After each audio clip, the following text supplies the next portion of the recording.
ఆలయ ప్రాంగణంలోకి అయితే మనం రావడం జరిగింది. స్వామివారిని ఇక్కడ దర్శించుకునేందుకైతే చాలా పెద్ద మొత్తంలో భక్తులు వస్తూ ఉన్నారు. దాదాపు ఎర్లీ మార్నింగ్ బ్రహ్మ గడియల నుంచే చాలా పెద్ద మొత్తంలో భక్తులు వచ్చారు.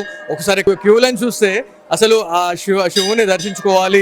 ఈ రోజు ఎస్పెషల్లీ మాట్లాడుకుంటే మహాశివరాత్రి పర్వదినాన స్వామివారిని దర్శించుకోవాలనే ఒక సంకల్పంతోనైతే చాలా పొద్దున్న స్నానాలు చేసేసి స్వామివారిని దర్శించుకునేందుకైతే చాలా పెద్ద మొత్తంలో వచ్చారు అని చెప్పేసి తెలుస్తా ఉంది. దాంతోపాటు ఇక్కడ మనకి లోపలి గర్భగుడిలోకి ఎంటర్ కాకముందు మనకి నందీశ్వరుడు మనకి దర్శనమిస్తారు. అతి పురాతనమైనటువంటి ఆలయంగా మనం చెప్పుకుంటా ఉన్నాం. దాంతోపాటు ఇక్కడ నందీశ్వరుని చూసుకుంటే 1200 ఏళ్ల చరిత్ర కలిగినటువంటి నందీశ్వరుడుగా మనకు తెలుస్తూ ఉంది.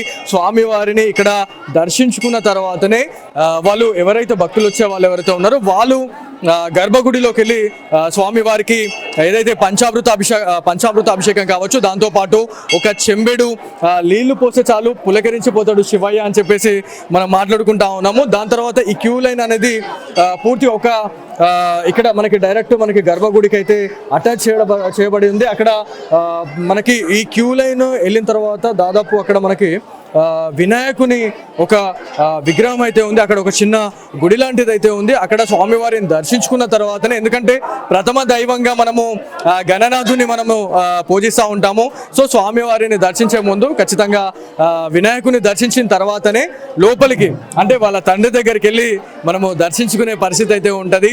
సో ఖచ్చితంగా మనం ఏ గుడికైనా వెళ్ళినా కూడా, లేకపోతే ఏదన్నా ఒక మంచి పని స్టార్ట్ చేసినా కూడా గణనాథుని దర్శించుకోవాలి. గణనాథుని కోరుకున్న తర్వాత, వేడుకున్న తర్వాత, మొక్కిన తర్వాతనే పనులు స్టార్ట్ చేయాలి, ప్రారంభం చేయాలని చెప్తా ఉంటారు. సో ఇందులో భాగంగానే లోపలికి వెళ్ళి అట్లాంటి మనకి డైరెక్ట్ గర్భగుడిలోకి వెళ్ళి స్వామివారి దర్శించుకునే ఫెసిలిటీస్ అయితే ఏర్పాటు చేశారు. సో ఎలాంటి అవాంఛనీయ సంఘటనలు జరగకుండా ఉండేందుకు ప్రతిదీ కూడా 3-4 డేస్ ముందు నుంచే ఈ క్యూ లైన్స్ కావచ్చు ప్రతిదీ కూడా ఏర్పాటు చేశామని మనకి ఇక్కడ ఆలయ కమిటీకి సంబంధించినటువంటి సభ్యులు అయితే చెప్తా ఉన్నారు. సో లోపల చాలా మంది ఇప్పటికే ఒక 10 నుంచి 20 వేల మంది అయితే స్వామివారిని దర్శించుకున్నారు అని చెప్పేసి తెలుసా ఉంది. సో ఇది ఇవాళటి స్పెషల్ స్టోరీ.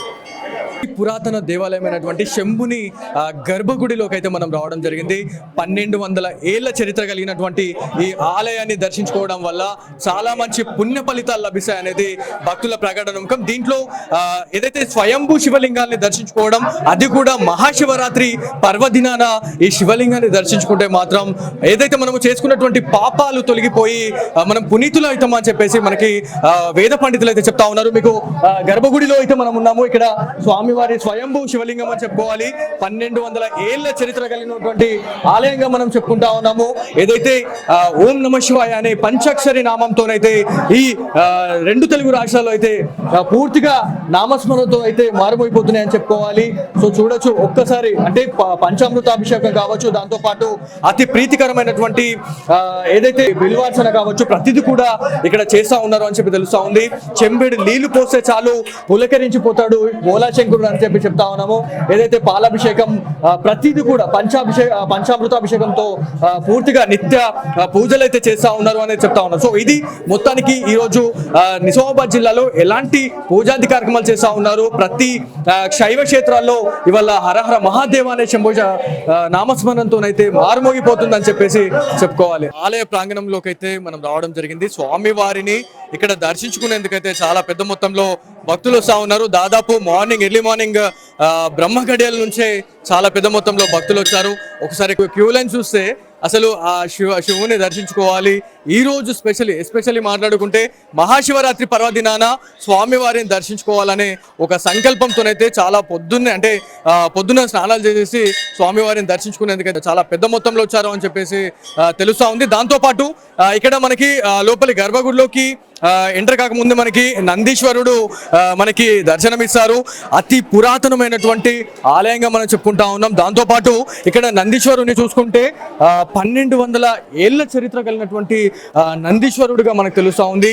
స్వామివారిని ఇక్కడ దర్శించుకున్న తర్వాతనే వాళ్ళు ఎవరైతే భక్తులు వచ్చే వాళ్ళు ఎవరైతే ఉన్నారో వాళ్ళు గర్భగుడిలోకి వెళ్ళి స్వామి వారికి ఏదైతే పంచామృత అభిషేకం కావచ్చు, దాంతోపాటు ఒక చెంబెడు నీళ్లు పోస్తే చాలు పులకరించిపోతాడు శివయ్య అని చెప్పేసి మనం మాట్లాడుకుంటా ఉన్నాము. దాని తర్వాత ఈ క్యూ లైన్ అనేది పూర్తి ఒక ఇక్కడ మనకి డైరెక్ట్ మనకి గర్భగుడికి అయితే అటాచ్ చేయబడి ఉంది. అక్కడ మనకి ఈ క్యూ లైన్ వెళ్ళిన తర్వాత దాదాపు అక్కడ మనకి వినాయకుని ఒక విగ్రహం అయితే ఉంది. అక్కడ ఒక చిన్న గుడి లాంటిది అయితే ఉంది. అక్కడ స్వామివారిని దర్శించుకున్న తర్వాతనే, ఎందుకంటే ప్రథమ దైవంగా మనము గణనాథుని మనము పూజిస్తూ ఉంటాము. సో స్వామివారిని దర్శించే ముందు ఖచ్చితంగా వినాయకుని దర్శించిన తర్వాతనే లోపలికి, అంటే వాళ్ళ తండ్రి దగ్గరికి వెళ్ళి మనము దర్శించుకునే పరిస్థితి అయితే ఉంటుంది. సో ఖచ్చితంగా మనం ఏ గుడికైనా వెళ్ళినా కూడా, లేకపోతే ఏదన్నా ఒక పని మంచి పని స్టార్ట్ చేసినా కూడా గణనాథుని దర్శించుకోవాలి. గణనాథుని కోరుకున్న తర్వాత, వేడుకున్న తర్వాత, మొక్కిన తర్వాతనే పనులు స్టార్ట్ చేయాలి, ప్రారంభం చేయాలని చెప్తా ఉంటారు. సో ఇందులో భాగంగానే లోపలికి వెళ్ళి అట్లాంటి మనకి డైరెక్ట్ గర్భగుడిలోకి వెళ్ళి స్వామివారి దర్శించుకునే ఫెసిలిటీస్ అయితే ఏర్పాటు చేశారు. సో ఎలాంటి అవాంఛనీయ సంఘటనలు జరగకుండా ఉండేందుకు ప్రతిదీ కూడా 3-4 డేస్ ముందు నుంచే ఈ క్యూ లైన్స్ కావచ్చు ప్రతిదీ కూడా ఏర్పాటు చేశామని మనకి ఇక్కడ ఆలయ కమిటీకి సంబంధించినటువంటి సభ్యులు అయితే చెప్తా ఉన్నారు. సో లోపల చాలా మంది ఇప్పటికే ఒక 10 నుంచి 20 వేల మంది అయితే స్వామివారిని దర్శించుకున్నారు అని చెప్పేసి తెలుసా ఉంది. సో ఇది ఇవాళటి స్పెషల్ స్టోరీ. పురాతన దేవాలయమైనటువంటి శంభుని గర్భగుడిలోకి అయితే మనం రావడం జరిగింది. 1200 ఏళ్ల చరిత్ర కలిగినటువంటి ఈ ఆలయాన్ని దర్శించుకోవడం వల్ల చాలా మంచి పుణ్య ఫలితాలు లభిస్తాయి అనేది భక్తుల ప్రకటనముఖం. దీంట్లో ఏదైతే స్వయంభూ శివలింగాన్ని దర్శించుకోవడం, అది కూడా మహాశివరాత్రి పర్వదినాన ఈ శివలింగాన్ని దర్శించుకుంటే మాత్రం ఏదైతే మనము చేసుకున్నటువంటి పాపాలు తొలగిపోయి మనం పునీతులు అవుతామని చెప్పేసి మనకి వేద పండితులు అయితే చెప్తా ఉన్నారు. మీకు గర్భగుడిలో అయితే మనం ఉన్నాము. ఇక్కడ స్వామివారి స్వయంభూ శివలింగం అని చెప్పుకోవాలి. 1200 ఏళ్ల చరిత్ర కలిగినటువంటి ఆలయంగా మనం చెప్పుకుంటా ఉన్నాము. ఏదైతే ఓం నమ శివాయ అనే పంచాక్షరి నామంతోనైతే ఈ 2 తెలుగు రాష్ట్రాల్లో అయితే పూర్తిగా నామస్మరణతో అయితే మారుమోగిపోతున్నాయి అని చెప్పుకోవాలి. సో చూడొచ్చు ఒక్కసారి, అంటే పంచామృతాభిషేకం కావచ్చు, దాంతోపాటు అతి ప్రీతికరమైనటువంటి ఏదైతే బిల్వార్చన కావచ్చు ప్రతిదీ కూడా ఇక్కడ చేస్తా ఉన్నారు అని చెప్పి తెలుస్తా ఉంది.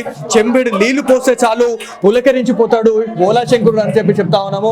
ఏదైతే పాలాభిషేకం ప్రతిదీ కూడా పంచామృతాభిషేకంతో పూర్తిగా నిత్య పూజలు అయితే చేస్తా ఉన్నారు అనేది చెప్తా ఉన్నారు. సో ఇది మొత్తానికి ఈరోజు నిజామాబాద్ జిల్లాలో ఎలాంటి పూజాది కార్యక్రమాలు చేస్తా ఉన్నారు. ప్రతి శైవ క్షేత్రాల్లో ఇవాళ హరహర మహాదేవ అనే శంభో నామస్మరణతోనైతే మారుమోగిపోతుందని చెప్పేసి చెప్పుకోవాలి.